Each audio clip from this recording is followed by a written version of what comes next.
اما بعد فاعوذ باللہ من الشیطان الرجیم بسم اللہ الرحمن الرحیم لیس البر ان تولوا وجوہکم قبل المشرق والمغرب ولكن البر من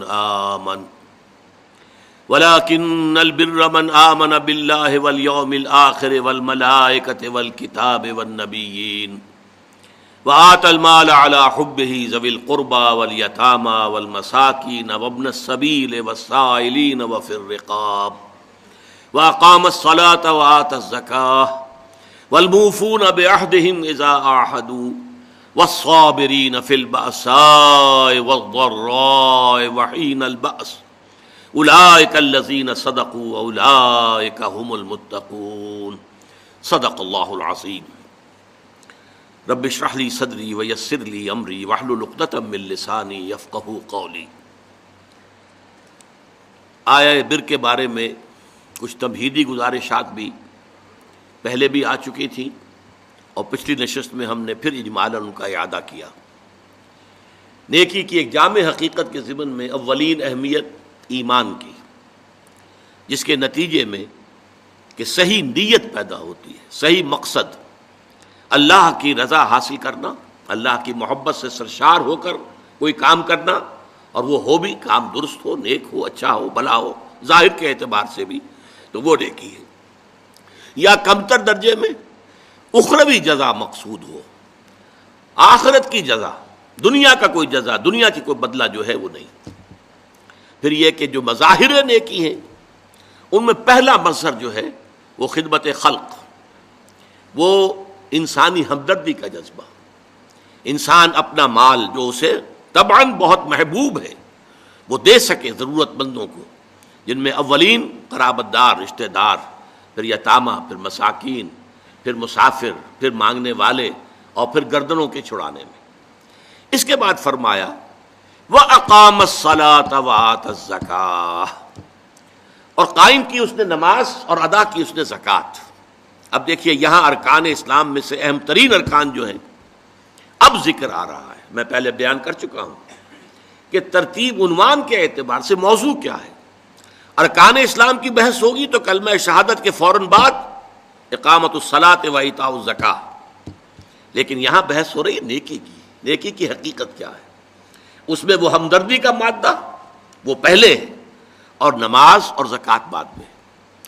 اور ان دونوں چیزوں پر غور کیجئے تو ایک عجیب جو ہے اس میں حکمت نظر آتی ہے کہ اس سے پہلے جو دو چیزیں ہمارے سامنے آئی ہیں نیکی کی بحث میں، ایک ایمان اور ایک خرچ کر سکنا، ضرورت مندوں کی ضرورتیں پوری کرنا میں اپنے مال کو خرچ کر سکنا۔ اب ان دونوں کے لیے گویا کہ دو ستون گاڑ دیے گئے ہیں ہمارے دین کے نظام میں۔ ایمان کو تازہ رکھنے کے لیے نماز ہے، دن میں 5 مرتبہ اپنے مصروفیات سے نکلو۔ صبح کی نیند بڑی سہانی ہوتی ہے، اسے توڑ کر اٹھو، اور اٹھو اللہ کے حضور میں حاضر ہو، کھڑے ہو جاؤ، وضو کرو، کھڑے ہو جاؤ، نماز پڑھو، اللہ سے اپنا عہد جو ہے تازہ کرو۔ ایاک نعبد و ایاک نستعین، اللہ تعالیٰ کے ساتھ اپنے اس عہد کو دوبارہ استوار کرو، تازہ کرو۔ بڑا پیارا شعر ہے حفیظ جالندری کا کہ سرکشی نے کر دیے دھندلے نقوش بندگی، آؤ سجدے میں گریں لوح جبیں تازہ کریں۔ لوح کہتے تختی کو، جیسے تختی ہوتی تھی ہم لکھتے تھے، پھر تازہ کرتے تھے اسے، اس کے اوپر پھر دوبارہ گاچنی سے اس کو دوبارہ جو ہے تاکہ اس پر لکھا جا سکے۔ تو یہ لوح جبیں جو ہے یہ ہماری، اسے رکھو زمین پر تاکہ اس میں بندگی کا جو نقش ہے وہ تازہ ہو جائے۔ اس لیے کہ ہماری سرکشی جو نفس کی سرکشی ہے، ان النفس لامارۃ بالسوء، اس نے ہماری یہ بندگی کے جو آثار ہیں، جو نقوش ہیں، انہیں کمزور کر دیا، دھندلا دیا ہے۔ تو نماز ایک ستون ہے، اور یہ جان لیجئے کہ اسلامی معاشرے کے اندر اس کی تنظیم، اس کی آرگنائزیشن کے لیے یہ یوں سمجھیے رکن رکین ہے، یہ عمود ہے، یہ سب سے بڑا جو ہے بنیاد ہے۔ اب آپ کو معلوم ہے کہ اسلامی معاشرے میں ایک فرد ہے مسلمان، اس کی زندگی بھی اگر وہ نمازی ہے اور نماز کا حق ادا کرتا ہے، اس کی زندگی گویا کہ نماز کے گرد گھومتی ہے۔ اس کا سارا نظام الاوقات جو ہے نماز کے حوالے سے طے ہوگا۔ فلاں کام کرنا، اچھا بھائی عصر کی نماز کے بعد۔ وہ کوئی ایسی اپائنٹمنٹ نہیں کر سکتا کہ جس میں عصر کی جماعت جو ہے اس کا معاملہ جو ہے وہ خطرے میں پڑ جائے، مغرب کے بعد اس کا سارا معاملہ چلے گا، اس کا روٹین جو ہے اسی کے گرد گھومے گا. یہ گویا کہ کھونٹا ہے جس کے گرد اس کے معمولات زندگی جو ہے، اس کی چکی جو ہے وہ چل رہی ہے. اسی طریقے سے معاشرہ، اب 5 مرتبہ دن میں مسلمان مسجد میں جمع ہو رہے ہیں، ایک امام کے پیچھے کھڑے ہیں، اور ایک دفعہ ہفتے میں جو ہے بڑی آبادی کے لوگ جو ہیں مسجد جامع میں جمع ہو گئے. یہ اسلامی معاشرے کی ایک تنظیم ہے. سال میں 2 مرتبہ جو ہے آبادی سے باہر کسی بڑے کھلے میدان میں لوگ چلے گئے ہیں عیدین کے لیے، اور سال میں 1 مرتبہ جو ہے پوری دنیا سے کشاں کہاں کہاں سے گورے بھی اور کالے بھی اور پیلے بھی مسلمان کہاں سے چلے آ رہے ہیں، ہر مسلک ہر فقہ کے ماننے والے. یہ ایک تنظیم ہے جو نماز کے گرد اور حج کے گرد ہو رہی ہے. اور یہ نماز جو ہے در حقیقت بندے کا تعلق اللہ کے ساتھ استوار کرنے کا سب سے بڑا ذریعہ ہے، اس لیے کہ ہمارے معمولات جو ہیں وہ ہمیں اللہ سے غافل کر دیتے ہیں، ہم گم ہو کر رہ جاتے ہیں. وہ بڑا پیارا شعر ہے اقبال کا، کافر کی یہ پہچان کہ آفاق میں گم ہے، مومن کی یہ پہچان کہ گم اس میں ہے آفاق. آفاق میں گم ہو جانا، میرا یہ کام ہے، یہ کام ہے، یہ کام ہے، یہ کام ہے، یہ کرنا، وہاں جانا، وہاں سے وہاں جانا، وہاں سے وہاں جانا، ایک چکر ہے، ایک روٹین ہے. انسان گم ہو گیا، کہاں خدا کا خیال، کہاں آخرت کا خیال، آئے گا ہی نہیں، گم ہو گئے. اور ایک وہ ہے کہ جو گویا کہ دنیا میں رہتا ہے، بازار سے گزرا ہوں، خریدار نہیں ہوں. دنیا میں رہو اور دنیا میں گم نہ ہو جاؤ، بلکہ دنیا تمہارے اندر آ جائے، تمہارے قابو میں آ جائے، تمہارے تابع ہو جائے، تمہارے سارے معمولات تمہارے اپنے فیصلے کے، تمہاری خود ہی کے تابع ہو جائیں. یہ کیفیت ہے در حقیقت کے جو مطلوب ہے. اسی لیے فرمایا حضرت موسیٰ علیہ السلام کی پہلی جو حاضری ہوئی تھی اور اسی میں انہیں رسالت عطا ہوئی، تو اس کی پہلی وحی سورہ طٰہٰ کے شروع کی آیات میں ہے، وَأَقِمِ الصَّلَاةَ لِذِكْرِي. دیکھو میری نماز میرے ذکر کے لیے، میری یاد کے لیے نماز کو قائم رکھو. الصلاۃ عماد الدین حضور فرما رہے ہیں، یہ دین کا ستون ہے، اس دین کی عمارت اس پر کھڑی ہوئی. جیسا کہ میں نے عرض کیا، ہمارے شخصی بھی معاملات اور معمولات اس کے گرد گھومے، اور ہماری اجتماعیت جو ہے، ہمارا معاشرہ اور ہماری ملی تنظیم جو ہے، اس کی بنیاد بھی یہی. زکوٰۃ کیا ہے؟ مظاہر نیکی میں سب سے پہلا مظہر آیا تھا مال خرچ کر سکنا، خیرات، صدقات، لوگوں کی ضرورتیں پوری کرنا اپنے مال سے، ہمدردی میں اپنا مال خرچ کرنا. اس مال خرچ کرنے کے لیے ایک اور ستون کھڑا کر دیا گیا، اور وہ زکوٰۃ ہے. کم سے کم اتنا تو دینا ہی ہوگا. گویا کہ آپ کو معلوم ہے کہ کسی بوتل کا کورک اگر بند ہی رہے تو بند رہے گا، اس میں سے کچھ بھی نہیں نکلے گا، ایک قطرہ بھی نہیں ٹپکے گا. ایک دفعہ کھل جائے تو امید ہے کہ کچھ اور بھی نکل آئے گا. تو زکوٰۃ، بخیل سے بخیل انسان بھی اگر مسلمان ہے اور اگر اس کو اللہ تعالیٰ کے حکم کا لحاظ ہے، پاس ہے، زکوٰۃ تو دے گا، چاہے اس کے علاوہ چیریٹی نہ ہو، چاہے اس کے علاوہ جو ہے کوئی خیرات نہ ہو، لیکن یہ زکوٰۃ تو دے گا. لیکن یہ زکوٰۃ جو ہے در حقیقت یہ بنیاد بن جاتی ہے کہ پھر دل میں سے مال کی محبت اس زکوٰۃ کی وجہ سے کم ہوتی ہے. زکوٰۃ کے معنی یہ ہے پاک کرنے والی شے، تزکیہ ہے. یہ در حقیقت نفس کو پاک کرنے والی شے ہے، طہارت نفس، قلب کے اندر سے مال کی محبت کو ختم کرنے والی شے. تو یہ 2 ستون ہیں ہمارے دین کی. حضور کی ایک حدیث میں حضرت معاذ بن جبل رضی اللہ تعالیٰ عنہ سے مروی ہے، تو حضور نے، ویسے تو بہت طویل روایت ہے، وہ میں اس وقت ساری روایت بیان نہیں کر سکتا. حضور نے پوچھا حضرت، اس لیے کہ اس وقت خاص حالات ایسے ہو گئے تھے کہ حضور کی طبیعت میں بڑی بشاشت تھی حضرت معاذ بن جبل کے لیے رضی اللہ تعالیٰ عنہ. ایک سوال تو انہوں نے حضور سے کیا تھا، حضور نے اس کا جواب دے دیا. پھر حضور نے مزید دریائے سخاوت جوش میں آیا، حضور نے فرمایا وَإِن شِئْتَ حَدَّثْتُكَ يَا مُعَاذ بِرَأْسِ هَذَا الْأَمْرِ وَقَوَامِهِ وَضَرْبَةُ السَّنَامِ مِنْهُ. اے معاذ، اگر تم چاہو تو میں بتاؤں کہ ہمارے اس دین کی جڑ کیا ہے اور ہمارے اس دین کا تنا کیا ہے. قوام، یہ درخت جو ہے نا، آپ کو معلوم ہے، درخت کی مثال سامنے رکھیے کہ درخت کی ایک جڑ ہے اور درخت کا ایک تنا ہے جس کے اوپر پھر آگے شاخیں ہوں گی، اس میں پتے آئیں گے، اسی میں پھل یا پھول لگیں گے. وہ قوام ہے، کھڑا رکھنے والی شے. یہ جو تنا ہے یہ کھڑا رکھا ہوا اس کو درخت نے. اور پھر یہ کہ اس کی چوٹی کیا ہے. میں تمہیں بتاؤں، تو انہوں نے کہا بے ابی و امی انت یا رسول اللہ قل لی، میرے ماں باپ آپ پر قربان ہو اے نبی صلی اللہ علیہ وسلم، ضرور بتائیے مجھے۔ تو فرمایا ان رأس ھذا الامر، دیکھو ہمارے اس دین کی جڑ کیا ہے؟ شہادت اللہ الہ الا اللہ وان محمد رسول اللہ، یہ ہے جڑ۔ اور ہمارے اس دین کے معاملے کا جو تنا ہے، قوام ہے، وہ کیا ہے؟ اقام الصلاۃ و ایتاء الزکاۃ، نماز کا قائم رکھنا اور زکوٰۃ کی ادائیگی۔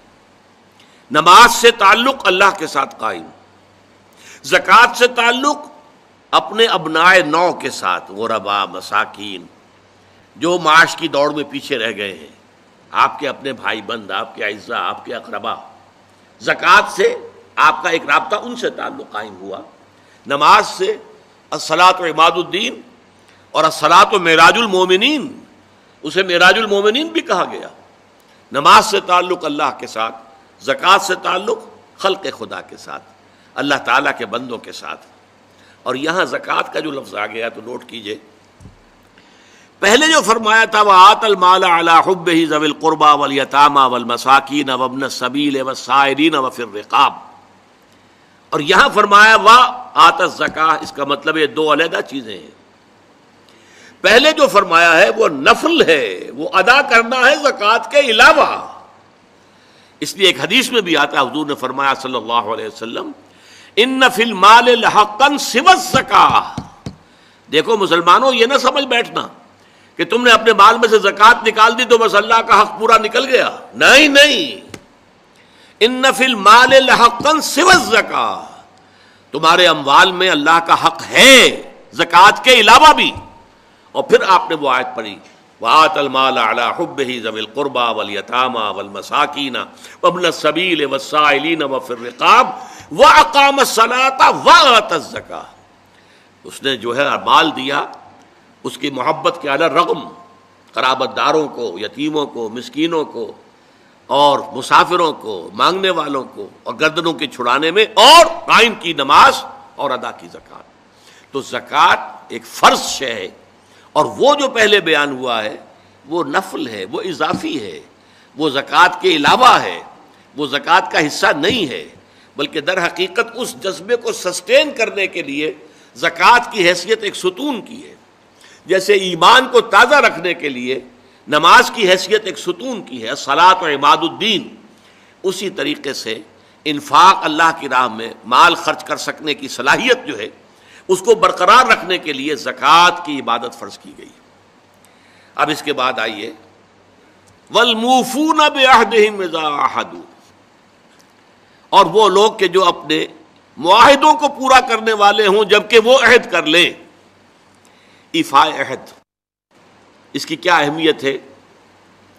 ایک حدیث حضور کے جو خادم خاص تھے حضرت انس بن مالک رضی اللہ تعالی عنہ، تقریباً 9 برس تک مدنی زندگی جو ہے اس میں وہ حضور کے ذاتی خادم کی حیثیت سے رہے، اور ان کا کہنا یہ ہے کہ قلما خطبنا رسول اللہ صلی اللہ علیہ وسلم الا قال لا ایمان لمن لا امانۃ له ولا دین لمن لا عہد له، کہتے ہیں شاذ ہی کبھی ایسا ہوا ہوگا کہ حضور نے ہمیں خطبہ ارشاد فرمایا ہو کسی بھی موقع پر،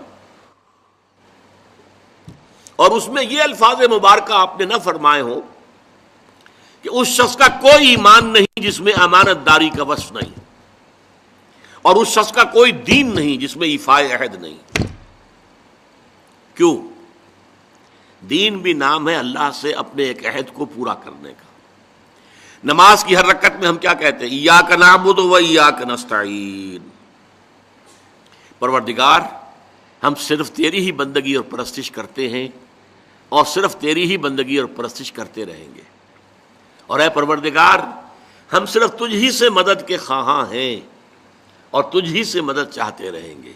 یہ عہد ہے، بہت بڑا عہد ہے، بہت بڑا عہد ہے۔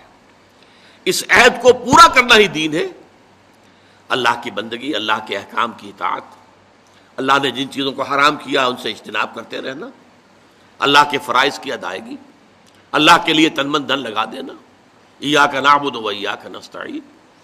اب ظاہر بات ہے کہ جو شخص انسانوں کے ساتھ چھوٹے چھوٹے کیے ہوئے عہد پورے نہیں کرتا، وہ اتنا بڑا عہد اللہ کے ساتھ کیسے نبھا دے گا؟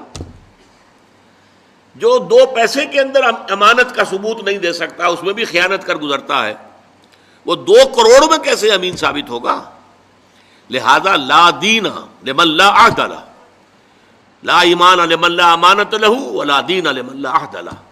جس شخص میں امانت داری کا وصف نہیں ہے اس کا کوئی ایمان نہیں، اور جس کے اندر ایفاء عہد کا مادہ نہیں ہے اس کا کوئی دین نہیں۔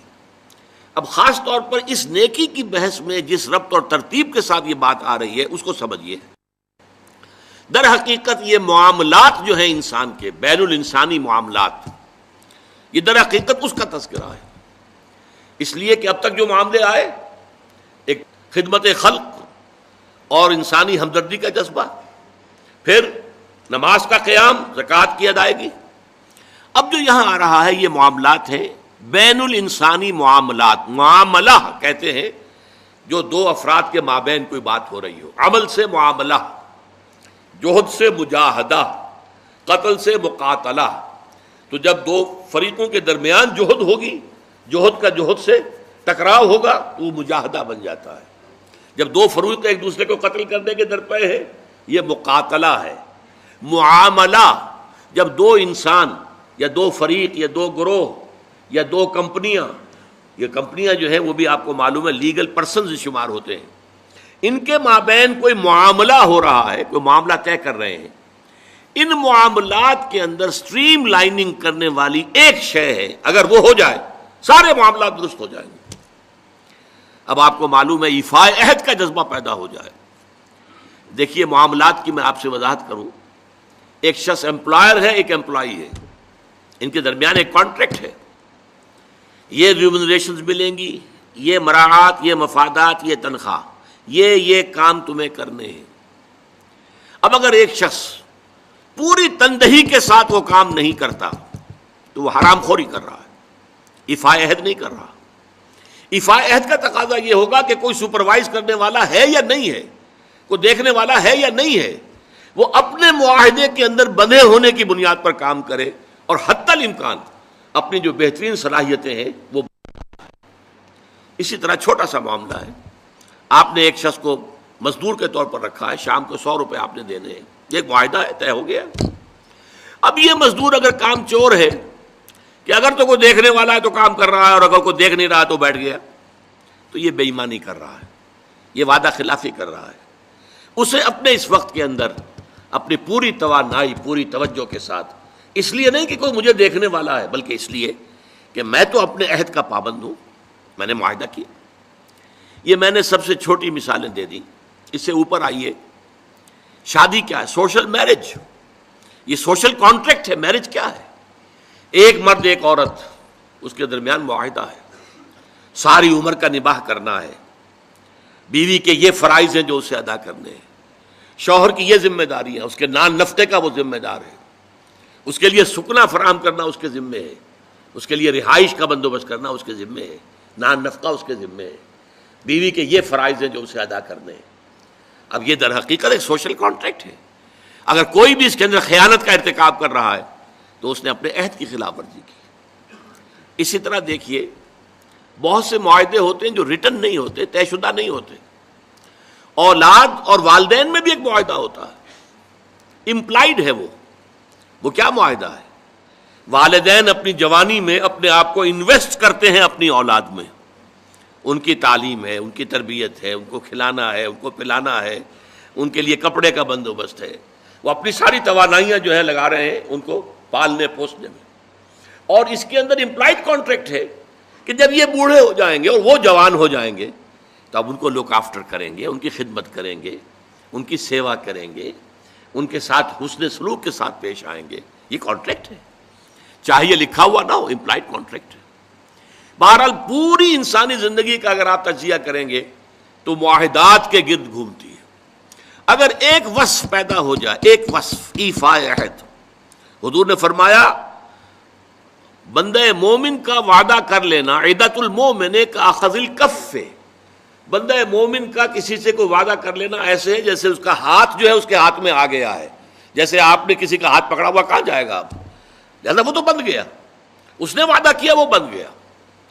اور یہ ایک واقعہ آتا ہے حضور کا، اور یہ بھی آغاز وحی سے قبل کا واقعہ ہے۔ آپ کی زندگی میں امانت اور دیانت جس کی بنا پر الصادق الامین کے خطابات آپ کو ملے تھے اپنے معاشرے سے، آپ کاروباری آدمی تھے نا، تجارت کرتے تھے۔ ایک شخص سے کوئی بات ہو رہی تھی معاملے کی، کسی سودے کی، اس نے کہا کہ ذرا آئے محمد آپ انتظار کیجئے میرا یہاں پر، میں ابھی آتا ہوں۔ وہ جا کر اپنے کاموں میں ایسا مصروف ہو گیا، بھول گیا۔ حدیث میں ثلاثہ کا لفظ آیا، 3 کے بعد یاد آیا اسے، اور عام شارحین کا یہ کہنا ہے 3 دن کے بعد۔ وہ بھولا رہا، اچانک یاد آیا، میں نے تو وعدہ کیا تھا محمد سے صلی اللہ علیہ وسلم کہ آپ یہاں میرا ذرا انتظار کیجئے، میں ابھی آتا ہوں۔ وہ اسی طریقے سے گھبرایا ہوا گیا تو حضور وہیں تشریف فرما تھے۔ 3 دن اس نے معذرت پیش کی، کہا میں بھول گیا تو حضور نے فرمایا میں تو اپنے عہد کا بندھا ہوا تھا، میں نے تم سے وعدہ کیا تھا کہ میں یہاں تمہارا انتظار کروں گا، میں کر رہا ہوں۔ تو یہ ہے اصل میں، اور جیسا کہ قرآن مجید میں اسی سورہ بنی اسرائیل میں آیا ہے، ان العہد کان مسئولا، یہ عہد جو ہے اس کی تو اللہ تعالیٰ کیا مسئولیت ہے، جواب دہی ہوگی، پوچھ گچھ ہوگی۔ تو یہ ہے معاملات انسانی میں نیکی کا وہ جذبہ جو ہے، وہ خاص طور پر جو ظاہر ہوگا وہ ایفاء عہد کے حوالے سے تمام معاملات، بین الانسانی تعلقات اور تمام معاملات کے اندر سٹریم لائننگ کر دے گا۔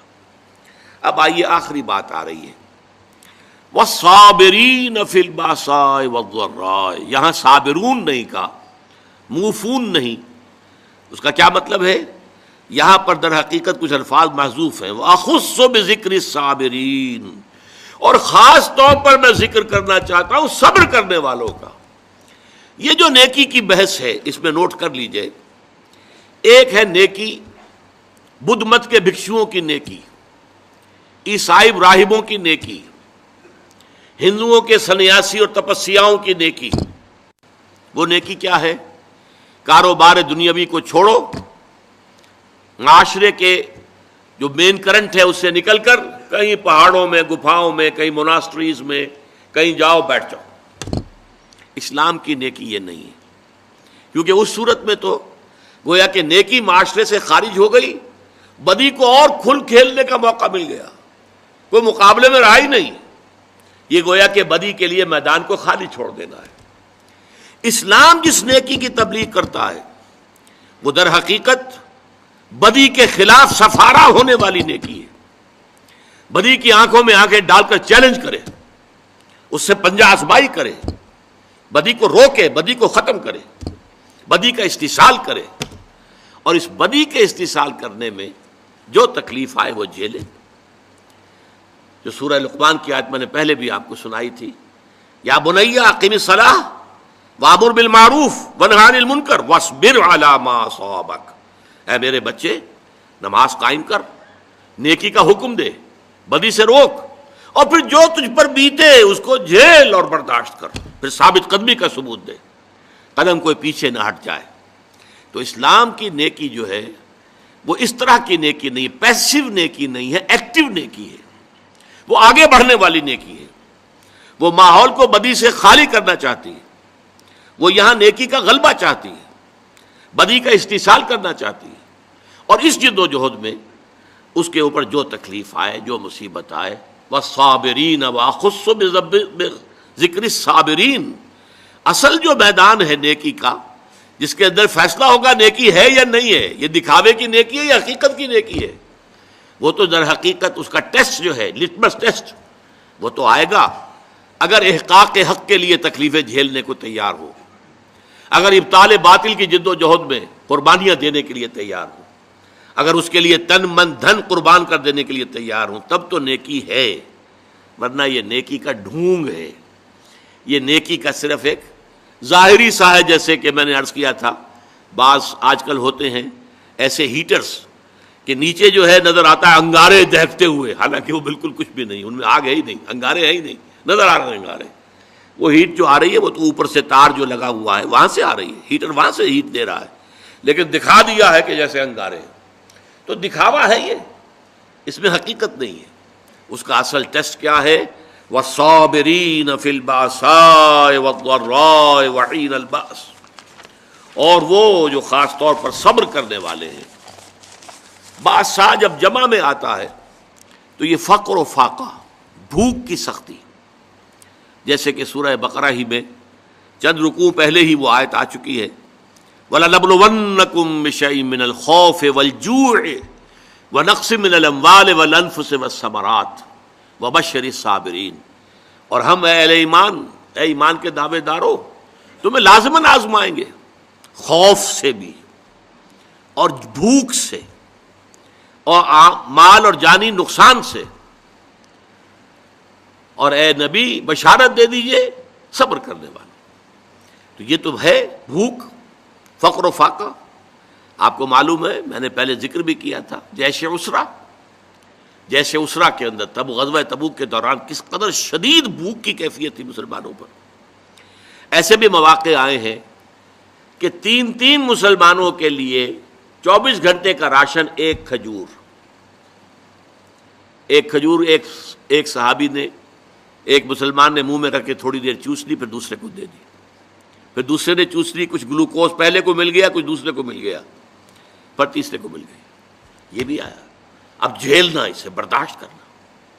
اسی طریقے سے غزوہ خندق کے موقع پر جو آیا، اس لیے کہ شدید ترین سردی کا موسم تھا اور یہاں اب کچھ نہیں تھا، چاروں طرف سے گھیراؤ ہے، کوئی باہر سے رسد آ ہی نہیں سکتی، قحط کی کیفیت ہے، اور یہاں پر جو ہے فاقے آ رہے ہیں، اور اس فاقے کی حالت میں حکم ہوا ہے کہ خندق کھودو۔ اور مدینے کی زمین جو ہے پتھریلی زمین ہے، ٹھیک ہے وہاں پہ ریت بھی ہے، لیکن خندق کھودنے کے لیے تو ریت سے نیچے جانا پڑے گا نا، پتھروں کے اوپر۔ چنانچہ ایک واقعہ آتا ہے کہ ایک بڑی چٹان آ گئی، تو جس چٹان کو بہت سے مسلمانوں نے کوشش کی اپنے اس تیشوں کے پھاوڑوں کے ذریعے سے توڑنے کی، نہیں توڑ سکے، پھر حضور نے ضرب لگائی ہے تو وہ ٹوٹی۔ تو وہ چٹانیں جو ہیں ان کو توڑ رہے ہیں، اور ہے فاقے سے، تو لوگوں نے اپنے پیٹوں کے اوپر پتھر باندھے ہوئے اپنی چادروں کے ساتھ کس لیے ہیں، تاکہ ایک تو وہ کہ ہنگر پینز نہ ہوں، وہ جو پیٹ کے اندر بروڑا اٹھتا ہے درد کی وجہ سے، اگر معدہ خالی ہے تو وہ تو احتجاج کرے گا، لیکن اس بوجھ تلے اس کو لے آئے، پتھر تلے، تو وہ جو ہے اس میں وہ کیفیت پیدا نہیں ہوگی، کمر دوہری نہ ہو جائے۔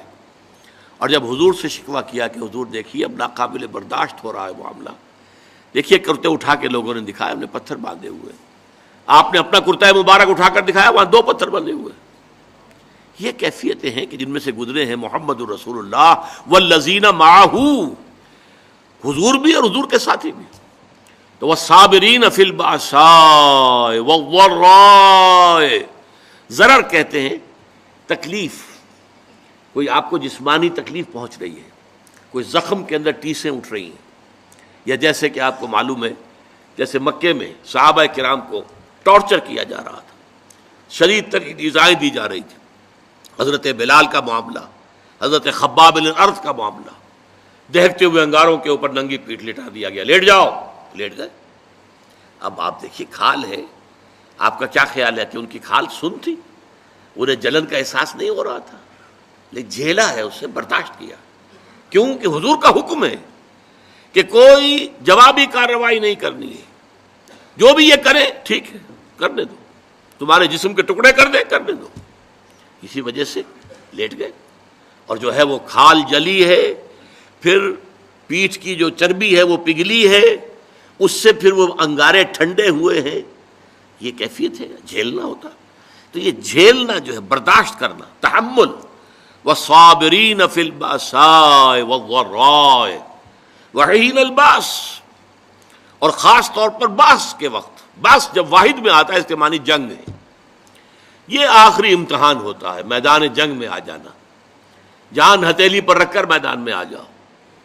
ظاہر بات ہے جو جنگ میں گیا وہ گویا کہ اپنی جان کا رسک لے کر جا رہا ہے، یہ تو اگر کوئی خاص اللہ کا فضل ہے کہ لوٹ آیا تو یہ تو فضل ہے، یہ تو ایک طرح سے نئی زندگی ہے، ورنہ در حقیقت جنگ میں جانے والا اپنی جان کا رسک لے کر، اور وہاں پھر صبر کرنا، ڈٹے رہنا، وہاں پیٹھ نہ دکھانا۔ وَمَن يُوَلِّهِمُ الدُّبُرَ يَوْمَئِذٍ، تو اگر کسی شخص نے اپنی پیٹھ دکھا دی دشمن کو جنگ کے موقع پر، تو پھر اس کے لیے تو اللہ تعالیٰ کا عذاب ہے، وَمَأْوَاهُ جَهَنَّمُ وَبِئْسَ الْمَصِيرُ، اور اس کا برا ٹھکانہ ہے جہنم، جہنم ٹھکانہ ہے جو بہت بری جگہ ہے۔ تو تو جنگ کے موقع پر اب یہاں سوچئے کہ وہ جو میں نے کہا تھا کہ یہاں پہ سورۃ العصر کی تیسری چیز جو ہے وہ انڈرسٹوڈ ہے. سورۃ العصر میں ایمان کی بات آئی، ایمان یہاں آ گیا، 5 ایمانیات کا ذکر آ گیا. سورۃ العصر میں عمل صالح کا معاملہ آیا، یہاں پر اس کے مختلف شعبے، خدمت خلق، انسانی ہمدردی، عبادات، نماز اور زکوٰۃ، ایفاء عہد، تمام جو بین الانسانی معاملات ہیں، تعلقات ہیں، ان کی سٹریم لائننگ. اسی طریقے سے صبر، تو صبر کی 3 چیزیں یہاں آ گئی، صابرین فی الباساء والضراء وحین الباس.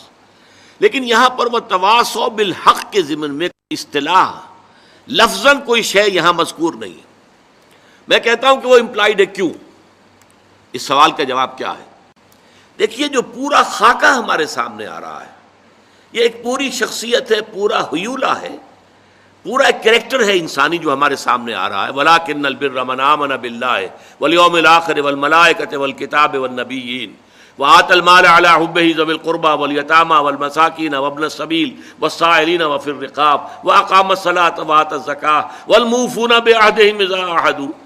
ایسے لوگوں کی جنگ کس مقصد کے لیے ہو سکتی ہے؟ کیا ایسے لوگ صرف دنیاوی مفادات کے لیے جنگ کریں گے؟ ایک پورا کردار ہے، اس میں کوئی چیز فٹ نہیں بیٹھ رہی. اس کے اندر ظلم، تعدی، لا یریدون علوا فی الارض ولا فسادا.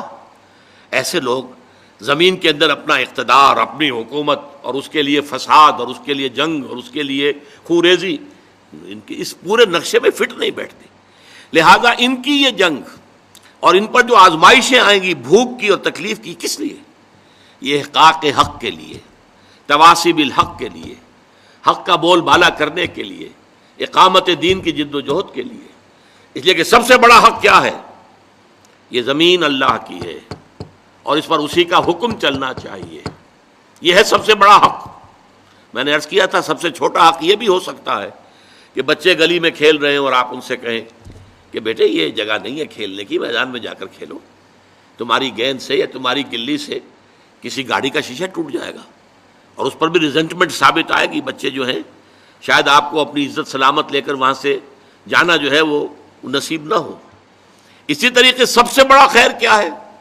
یہ زمین اللہ کی ہے. ان الارض للہ، زمین اللہ کی ہے، یہاں اس کا حکم چلنا چاہیے. جیسے کہ عیسائیوں کی جو لارڈز پریئر ہے اس میں الفاظ ہیں بڑے خوبصورت. Thy kingdom come, thy will be done on earth as it is in heavens. اے رب تیری حکومت، تیری بادشاہت زمین میں قائم ہو جائے، اور اے رب تیری مرضی جیسے آسمانوں میں پوری ہو رہی ہے. سورج تیرے حکم کا تابع ہے اور چاند تیرے حکم کا تابع ہے. اے پروردگار اسی طریقے سے زمین پر بھی تیرا ہی حکم چلے. یہ ہے سب سے بڑا حق.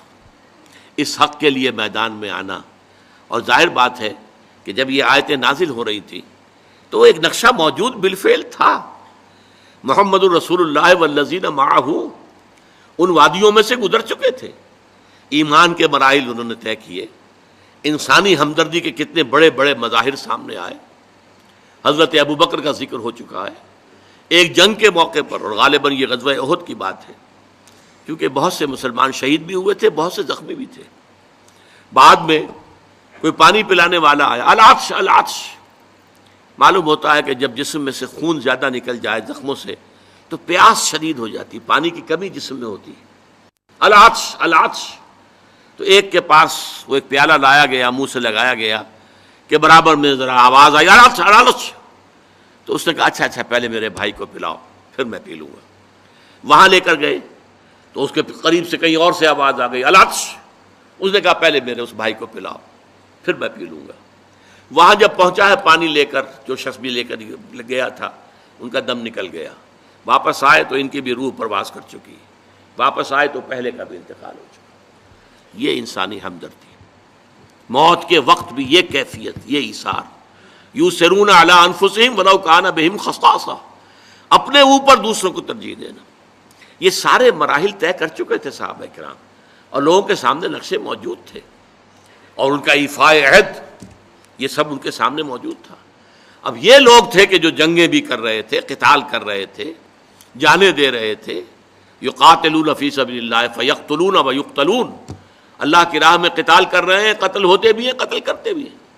تو یہاں پر گویا کہ یہ خود بخود اس ماحول کے حوالے سے بھی یہاں جو درمیان میں ایک خلا ہے وہ پر ہوتا ہے، اور دوسرے اس دلیل سے کہ یہ جنگ ظاہر بات ہے، دنیا میں کبھی بھی کسی نے اس کو اچھی بات تو نہیں کہا، لیکن یہ کہ یہ جب خیر کے لیے ہو، بھلائی کے لیے ہو، تواصی بالحق کے لیے ہو، احقاق حق کے لیے ہو، ابطال باطل کے لیے ہو، اللہ کے دین کے غلبے کے لیے ہو، اقامت دین کی جد و جہد کے لیے ہو، تو یہ کہ والصابرین فی الباساء والضراء وحین الباس اولئک الذین صدقوا واولئک هم المتقون، یہی ہیں وہ لوگ کہ جو راست باز ہیں، سچے ہیں، یعنی نیکی کا دعویٰ تو سبھی کر رہے ہیں، وہ جسم فروش عورتیں بھی کہ جو تازیوں کے ساتھ چلتی ہیں کالے کپڑے پہن کر، یا جو دھمال کھیلتی ہیں جا کر عرسوں میں، وہ بھی سمجھتی ہیں کہ ہم بڑا نیکی کا کام کر رہی ہیں، اور جیب کترے بھی نیکی کا کام کرتے ہیں، ڈاکو بھی کرتے ہیں، چور بھی کرتے ہیں، یہ بستہ الف بستہ بے کے لوگ بھی کرتے ہیں، لیکن اصل نیکی کس کی ہے؟ ایک مذہبی طبقے کی نیکی بھی ہے، ریچولز ہیں، رسومات ہیں، ظواہر ہیں، مظاہر ہیں، اندر سے کھوکھلے ہیں، جس کی کہ حضرت مسیح نے بہترین تشبیہ دی تھی یہود کے علماء کے لیے کہ تمہارا حال ان قبروں کے مانند ہے جن کے اوپر سفیدی کی ہوئی ہے، بہت اچھے، چادر بھی پڑی ہوئی ہے، لیکن اندر ان کے گلی سڑی ہڈیوں کے سوا کچھ نہیں ہے۔ تمہارے باطن میں تعفن ہے، مال کی محبت، دنیا کی محبت، جاہ کی محبت، دنیاوی اقتدار کی محبت، اس نے تمہیں اندھا کر دیا، اتنا اندھا کہ اللہ تعالیٰ کے عظیم ترین معجزے جو عطا کیے اللہ نے حضرت مسیح کو، ان کو بھی نہ دیکھ پائے، اللہ کے ایک عظیم رسول کو نہ پہچان پائے، اللہ کے ایک عظیم رسول کو کہہ دیا گیا ولد الزنا ہے، یہ معاذ اللہ صبح معاذ اللہ، نقل کفر نہ باشد، مرتد ہے، جادوگر ہے، کافر ہے، واجب القتل ہے، سولی پر چڑھا دیا جائے۔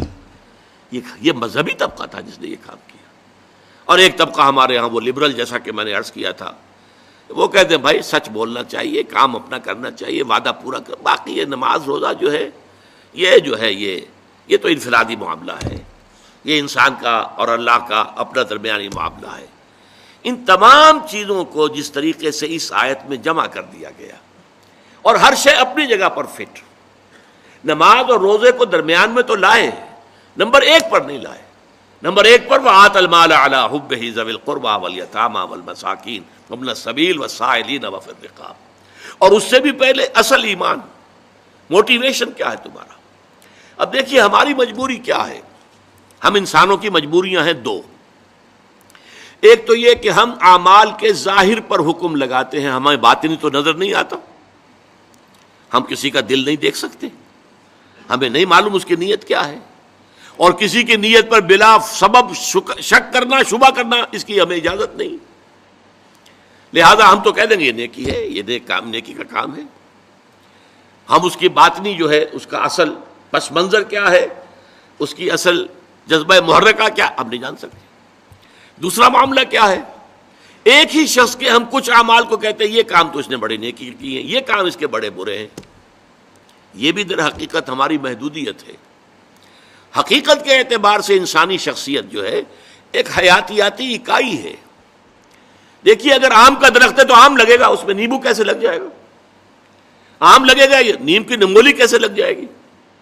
اگر آپ ایک درخت میں دیکھتے ہیں کہ آم بھی لگا ہوا، نمولی بھی لگی ہوئی ہے، وہ کڑوی کسیلی نمولی بھی لگی ہوئی ہے اور میٹھا آم بھی لگا، آپ کیا کہیں گے؟ کیسے انہونی سی بات ہے یہ؟